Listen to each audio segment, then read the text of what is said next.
अजा एकादशी व्रत कथा। आप ध्यानपूर्वक इस एकादशी का महात्म्य श्रवण करो। पौराणिक काल में भगवान श्री राम के वंश में अयोध्या नगरी में एक चक्रवर्ती राजा हरिश्चंद्र नाम के एक राजा हुए थे। राजा अपनी सत्यनिष्ठा और ईमानदारी के लिए प्रसिद्ध थे। एक बार देवताओं ने इनकी परीक्षा लेने की योजना बनाई। राजा ने स्वप्न में देखा कि ऋषि विश्वामित्र को उन्होंने अपना राजपाट दान कर दिया है। सुबह विश्वामित्र वास्तव में उनके द्वार पर आकर कहने लगे, तुमने स्वप्न में मुझे अपना राज्य दान कर दिया। राजा ने सत्यनिष्ठ व्रत का पालन करते हुए संपूर्ण राज्य विश्वामित्र को सौंप दिया। दान के लिए दक्षिणा चुकाने हेतु राजा हरिश्चंद्र को पूर्व जन्म के कर्म फल के कारण पत्नी, बेटा एवं खुद को बेचना पड़ा। हरिश्चंद्र को एक डोम ने खरीद लिया जो शमशान भूमि में लोगों के दाह संस्कारा का काम करवाता था। स्वयं वह एक चांडाल का दास बन गया। उसने उस चांडाल के यहाँ कफन लेने का काम किया, किंतु उसने इस आपत्ति के काम में भी सत्य का साथ नहीं छोड़ा।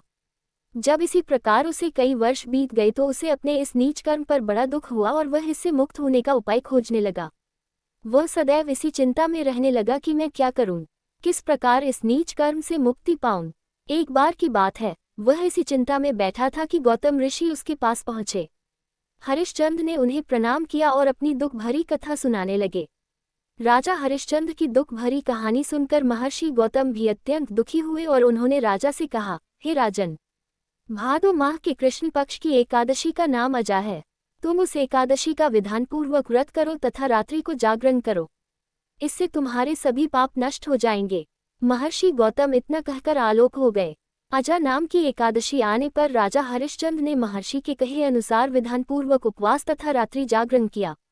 इस व्रत के प्रभाव से राजा के सभी पाप नष्ट हो गए। उस समय स्वर्ग में नगाड़े बजने लगे तथा पुष्पों की वर्षा होने लगी। उन्होंने अपने सामने ब्रह्मा, विष्णु, महेश तथा देवेंद्र आदि देवताओं को खड़ा पाया।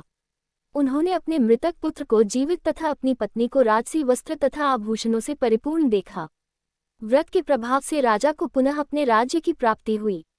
वास्तव में एक ऋषि ने राजा की परीक्षा लेने के लिए ये सब कौतुक किया था, परंतु अजा एकादशी के व्रत के प्रभाव से ऋषि द्वारा रची गई सारी माया समाप्त हो गई और अंत समय में हरिश्चंद्र अपने परिवार सहित स्वर्ग लोक को गया। हे राजन, ये सब अजा एकादशी के व्रत का प्रभाव था। जो मनुष्य इस उपवास को विधानपूर्वक करते हैं तथा रात्रि जागरण करते हैं, उनके सभी पाप नष्ट हो जाते हैं और अंत में वे स्वर्ग को प्राप्त करते हैं।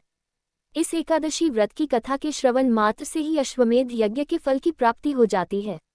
जय श्री हरि।